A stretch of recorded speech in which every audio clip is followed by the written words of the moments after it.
homeless man is allegedly beaten so badly that he later died. And according to police, people around the incident weren't just watching. They were filming, phones out, recording, uploading. And maybe that's the part people are reacting to the most. Because at some point, violence stopped being something people ran from and started becoming something people gather around. This is Crimes Digest. We cut through the noise and cross-examine what doesn't sit right. And today's question is simple. Is social media turning violence into entertainment? Police say multiple teenagers allegedly attacked a homeless man in Binghamton, New York. Authorities say the victim, identified as Peter Benedum, later died from the injuries. Investigators also say social media played a role surrounding the incident. And this story isn't happening in a vacuum. You've seen versions of this before. Street fights, crowds filming assaults, people standing around with phones instead of stepping in, somebody bleeding on the ground while everyone else watches through a screen.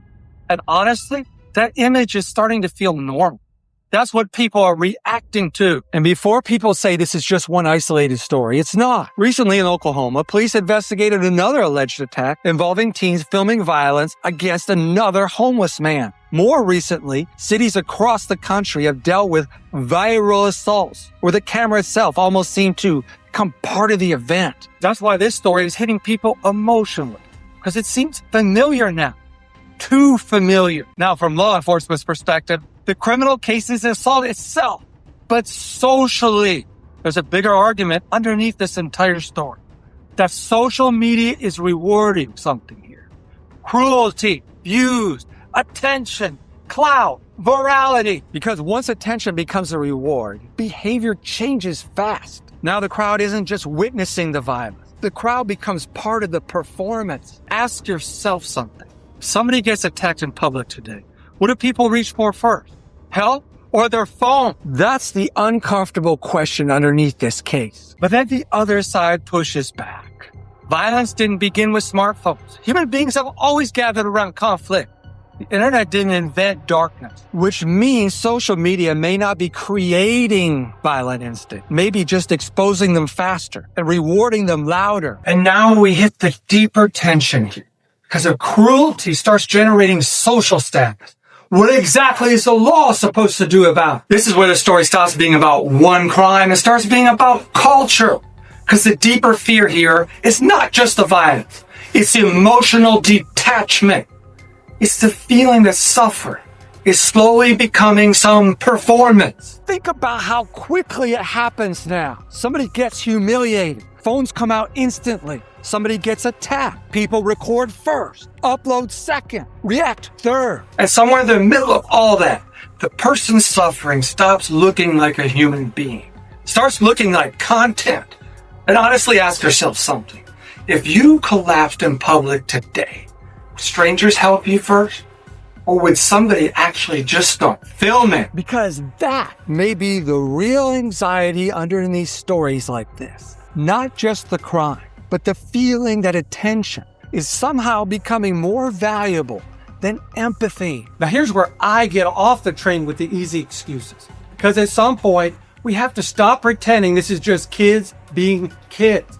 A homeless man on the ground suffering. And people are standing there trying to capture the best angle for social media? That's not normal. That's not healthy. And the scary part? Some people now experience life through the camera first and reality second. That's the shift. And people scream, more arrests, more curfews, harsher sentences. Okay, maybe those could have some effect. But let me ask you something. If a culture starts rewarding humiliation, cruelty, and chaos with attention, how many laws actually stop that? Because this feels bigger than one criminal case. It feels like people are becoming emotionally numb. And that is the part that should scare people. Not just the violence, the audience surrounding it, filming. Because once human suffering becomes performance to capture, people stop acting like citizens. They start acting like spectators only.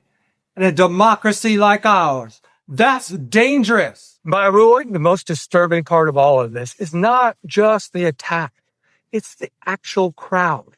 Filming it, capturing it, posting it, Because once suffering becomes mere entertainment, culture changes faster than the law can respond. If you want to watch another Crimes Digest episode about technology, fear, and systems people no longer fully understand, watch AI Arrested a Tennessee Grandmother.